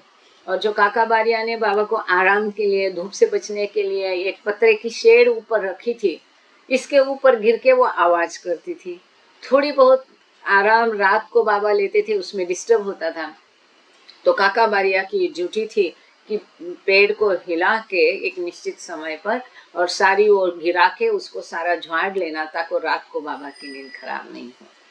After Baba called him to complain, Kaka knocked off the remaining berries with a long stick. तो जब बाबा ने कंप्लेन की कि रात को ये गिर के तकलीफ होती है, आवाज होती है, तो केवल साफ करना नहीं, तो ये बाबा की तकरार के बाद एक बड़ी डंडी लेके उसने सारा पेड़ झाड़ लिया और जितनी हो सके सारी जो बेरीज है उसकी झड़ा दी एक ही बार में, ताकि बार बार वो गिर के बाबा का एकांत जो है उसमें बाधा नहीं आए। समझ रहे? He had to climb silently onto the roof of the shade to remove the fruit. और ये ऊपर से है वो फल नहीं निकालेंगे तो गुर गुर गुर गुर चाहे तभी आवाज आती है। तो बिना आवाज किए उसको काका बारिया को वो रूफ पर छत पर पतरे के चढ़ना पड़ता था, वो शेड पर, और बिना आवाज किए सारा वो जो फल है उसको निकालना पड़ता था। Even the birds were expected to practice silence as Mehru quietly shooed them away. तो ये पंछी वहां पर बहुत है, और ये चिचिहाट से भी बाबा के एकांत में बाधा नहीं आए। इसके लिए जो मेहरू है, ये पंछियों के उस तरफ हमेशा वो ध्यान रख के पंछियों को पहले ही वहां से भगा देती थी, ताकि ये चिचिहाट से बाबा का एकांत में कोई बाधा नहीं आए। कितना ख्याल रखते थे छोटी मोटी चीजों का ये लोग। देखो, Baba was always very conscious of the least sound. There had to be absolute quiet. The women in the adjoining compound, working in the kitchen, garden, or elsewhere, were kept on the alert throughout this period, Kitty recalled. तो आसपास में कोई भी थोड़ी सी भी आवाज नहीं कर सकता था, चाहे वो किचन में हो, गार्डन में हो, कहीं भी हो। फुट स्टेप्स नहीं, आपस में बोलने की नहीं, सबको एकदम हमने तो देखा है, जया तय को याद होगा कि पहले वही आदत हुई थी उन लोगों को, बाद में भी सॉफ्टली बोलने का, सॉफ्टली चलने का, सब हलचल, कि कोई आवाज नहीं हो और बाबा के एकांत में कोई बाधा न हो, इसका ख्याल हर कोई करता था। किटी लिखती है, yet on more than one occasion word came from Baba that there was too much noise. Think how they felt. They started tiptoeing. इसके बावजूद किटी कहती है कि कभी न कभी बाबा से संदेश आता था कि कितनी आवाज है, और फिर वो कहती है कि बिल्कुल हम एकदम ऐसे हमारे पैर के टूल्स पर चलना पड़ता था, धीरे से, मतलब एक बिल्ली चलती है इस प्रकार से हमको चलना और घूमना पड़ता था कि थोड़ी भी हलचल की आवाज नहीं हो और बाबा के कार्य में बाधा ना हो। ऑन संडे जून 26, अच्छा, यहाँ पर अब एक नया अध्याय शुरू होता है। आप लोगों को किसी को कुछ डाउट है क्या, इसमें कुछ पूछना है क्या? वैसा हम लोग अभी कल मंगलवार है तो कल जुड़ेंगे, और बाकी की जो इसकी कहानी आगे की है ये बहुत महत्वपूर्ण है। इसकी छोटी छोटी किताबें भी निकली है। द ग्रेट सिक्लूजन, महान एकांतवास, कितने लोगों ने देखी ये किताबें? ऐसी किताबें है ना कि बाबा का ये एकांतवास बहुत महत्वपूर्ण था, प्रसिद्ध मशहूर एकांतवास है। तो इसके बारे में काफी चर्चाएं होती रहती है। और कुछ अब जो आपने बस के बारे में पढ़ा सुना, अब आप लोगों को या बाकी लोगों को बताना है ताकि आप भूले नहीं। वो जाने कि नहीं जाने ये महत्वपूर्ण नहीं, हम भूले नहीं, इसलिए दूसरों को बताना, कम से कम इसलिए तो बताया करो, है कि नहीं? एक मुख सब सारे ज्वाइन होते नहीं। अब इन 40 लोग, उसमें से भी 10 लोग मेरे ख्याल से बहुत लेट जुड़े हैं, उनको क्या समझ में आएगा मालूम नहीं, पर उनकी कोई मजबूरी होगी। कोशिश करना अधिक लोग कैसे जुड़ेंगे जिनको इसका लाभ मिले।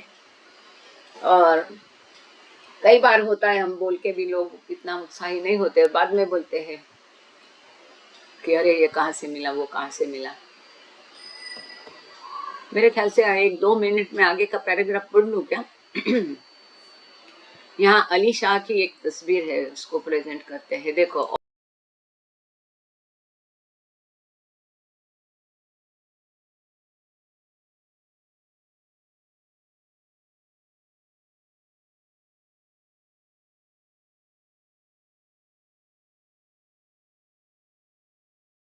नगर का था, और ये बहुत अहम भूमिका निभाया है। कई बार बाबा ने इसको बुलाया है। जमाली टाइप का था, बहुत कोऑपरेटिव था, बहुत बाबा से प्रेम करता था, और सभी प्रकार के कार्य में उसने बाबा की मदद की है। तो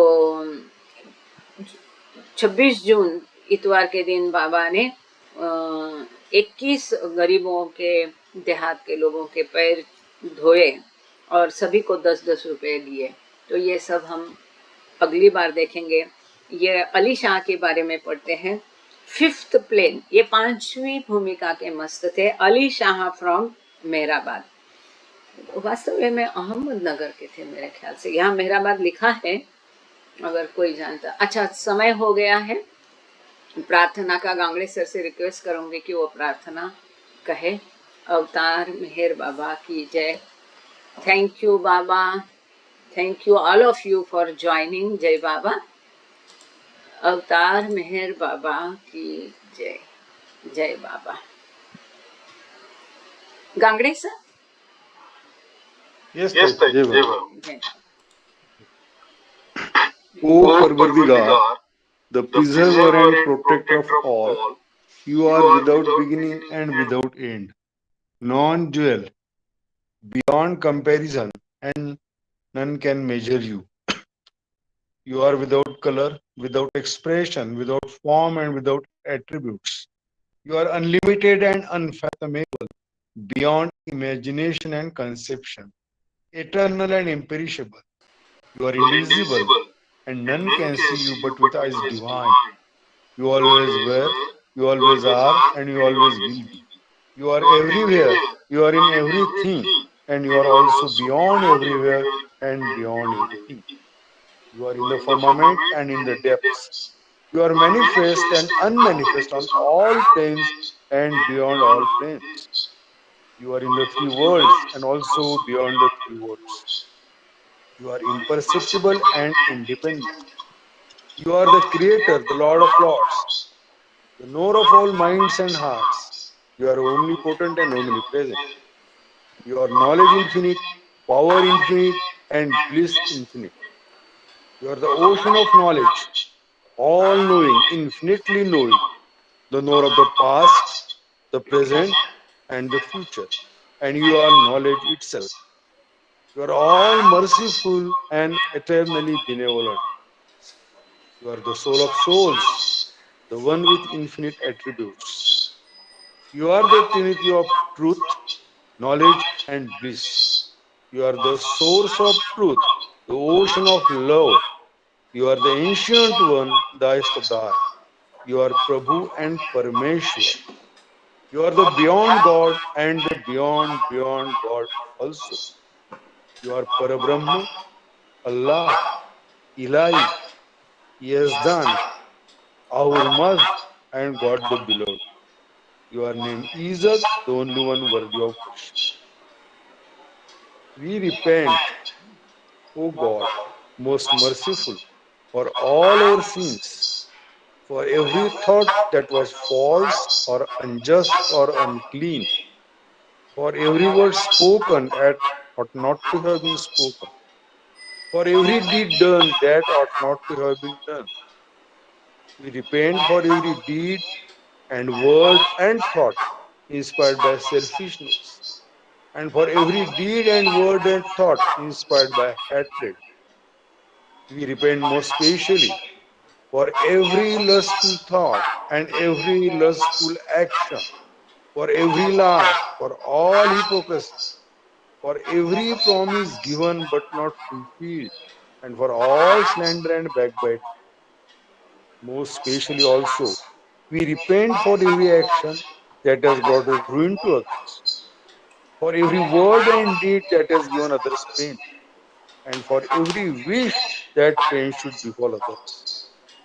In your unbounded mercy, we ask you to forgive us, O God, for all the sins committed by us, and to forgive us for our constant failures to think and speak and act according to your will. The Lord God, help us all to love you more and more, and more and more, and still yet more, till we become worthy of union with you. And help us all to hold fast to Baba's Daman till the very end. Avtar Meher Baba Baba ki Jai. की जय। Thank you so much sir. जय बाबा। Jai Baba, Jai Baba. अहिंसा है का? होता ही। हाँ please. जय बाबा। जय बाबा। बोलो अवतार मेहर मेहर बाबा बाबा की की जय। जय। जहाँ कल्पना सपना पहुँची, ऐसे अपरंपार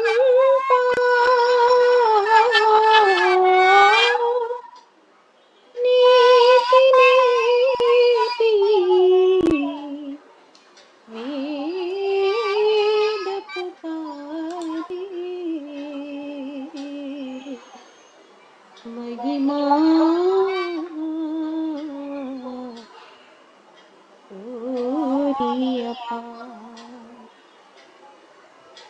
दिव्य सनातन परम दया घन, दिव्य सनातन परम दया घन, हे जगदुतारो मिहिर मन आरती स्वीकारो। मिहिर मन आरती स्वीकारो। धूप दीप चंदन चर्चाना, भोग लगाना, फूल चढ़ाना, फूल चढ़ाना, फूल चढ़ाना। तुम्हरा ही तुमको लौटाना, काहे बढ़ाई करूं मिहिर मन आरती स्वीकारो। मिहिर मन आरती स्वीकारो। सकल निधि के तुम कारण हो, सकल विश्व तारण हारे हो। तुम समार नहीं तुम ही हो, हे सत अवतारो। मिहिर मन आरती स्वीकारो। मिहिर मन आरती स्वीकारो। सकल चराचर तुम्हारी माया, माया भी तो तुम्हारी छाया, तुम्हारी छाया, तुम्हारी छाया। तुम्हारा अंत न कोई पाया, तुम हो अनंत करो मिहिर मन आरती स्वीकारो। मिहिर मन आरती स्वीकारो। अपने को जब जो नहीं जाने, महिमा तुम्हारी क्या पहचाने, क्या पहचाने, क्या पहचाने। जो कुछ भी कहते अनजाने, गुण गाते तुमरो मिहिर मन आरती स्वीकारो। मिहिर मन आरती स्वीकारो।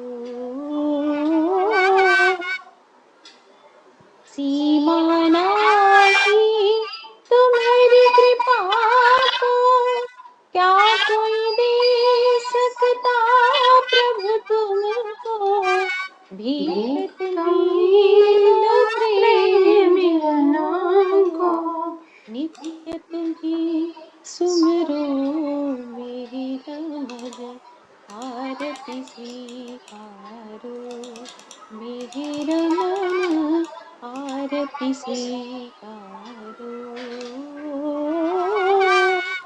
दिव्य सनातन परम दया घन, दिव्य सनातन परम दया घन, हे जगदुधारो मिहिर मन आरती स्वीकारो। मिहिर मन आरती स्वीकारो। मिहिर मन आरती स्वीकारो।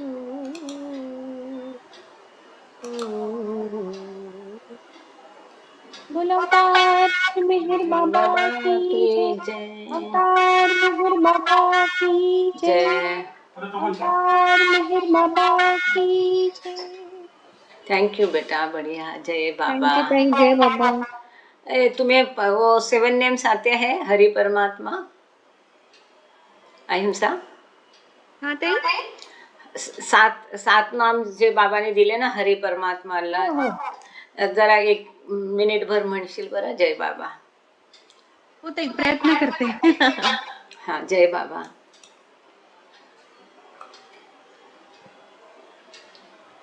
हरी परमात्मा अल्लाह, अहूर मस्त गॉड यज़दाहू. हरी परमात्मा अल्लाह, अहूर मस्त गॉड यज़दाहू. हरी परमात्मा अल्लाह, अहूर मस्त गॉड यज़दाहू. हरी परमात्मा अल्लाह, अहूर मस्त गॉड यज़दाहू. हरी परमात्मा अल्लाह, अहूर मस्त गॉड यज़दाहू. हरी परमात्मा अल्लाह, अहूर मस्त गॉड यज़दाहू. हरी परमात्मा अल्लाह, अहूर मस्त गॉड यज़दाहू.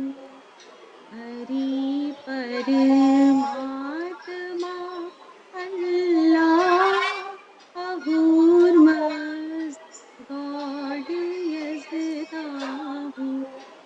हरी परमात्मा अल्लाह, अहूर मस्त गॉड यज़दाहू. हरी परमात्मा अल्लाह, अहूर मस्त गॉड यज़दाहू. हरी परमात्मा अल्लाह, अहूर मस्त गॉड यज़दाहू. हरी परमात्मा अल्लाह, अहूर मस्त गॉड यज़दाहू. बुलंदार मेहर जय बाबा की बाबा जय. की जय. All please join in Baba ki jai. Baba Baba की